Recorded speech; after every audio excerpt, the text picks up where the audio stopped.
give room for people to get in and sit down anyway. So just to make sure everyone thinks we're in the right session, the session is C++ 17, the next C++ standard in breadth and not depth.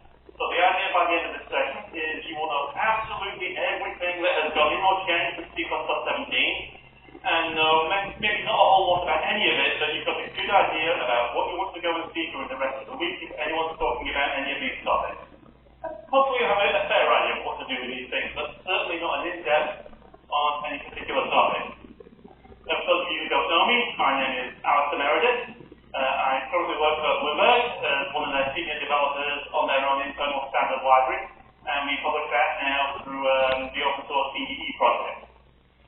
During the evolution of C++ 14, I was the library working group chair, so I know a little bit about what went into all that we're about to see. We're going to have a quick slide just who's aware of how the C++ standards process works in practice. So it's raise your hand. Quick bit of background, one slide worth to know more. Why do we have a C++ standard in the first place? This predates me, going back to about 1990. There was a wide variety of dialects of C++ emerging as everyone liked following up on Diano's work and having their own different extensions. So it was really good to have a talking scope where people could come together and produce a consistent dialect version of that language. But that hit anti-cartel legislation in the States, that lots of companies colluding actually are seen as a bad thing. But if you convene under an ISO standards process, it's an open process, everyone can come and participate. So that was the way to go ahead, and we actually set about creating a C++ standard. That eventually fooled the committee that they actually have to publish something. That's quite a good thing for us. If you want to follow what these standards group are working on, you Google WP21, that's the name of our standards group under the ISO process, or the last part of our name, it's quite a long acronym. And the other place we can go and follow standards work now is the ISO CPP.org website, which is intended to be a new community one. It was new a while back, hopefully everyone here will know about it, because this is one of the outreaches as a consequence of creating this website and this organization. This is intended to be the online common community for C++ at large. So, quick history of the C++ standards. 1998, we have the first standard, and that was roughly 7 years and 21 meetings. Then we have the 2003 standard, that was 5 years later. We significantly slowed down the amount of work we were doing at that period, and that might have set some false expectations about how the standards process is supposed to work. This was because we had a false understanding of how the standards process is supposed to work. We thought that once we published a standard, we weren't allowed to touch it for 5 years. So we did 5 years of defect reports, fixing things, and then found out that no, after 5 years we have to say we're retaining the standard or it retires. And we should have been doing new work all that time. So 2003 is roughly also when I joined the process.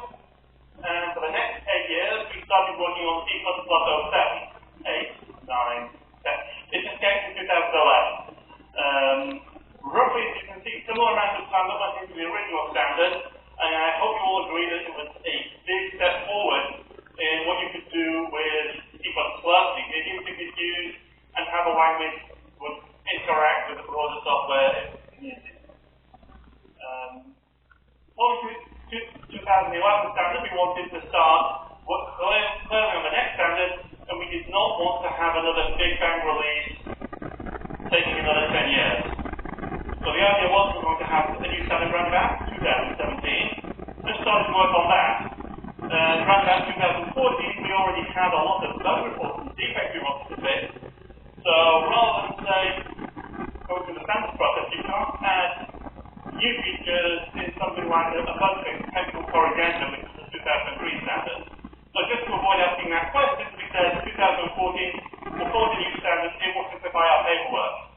And at that last meeting, everyone dropped in any new features that happened to be ready, so 2014 was actually a better iteration than we were expecting.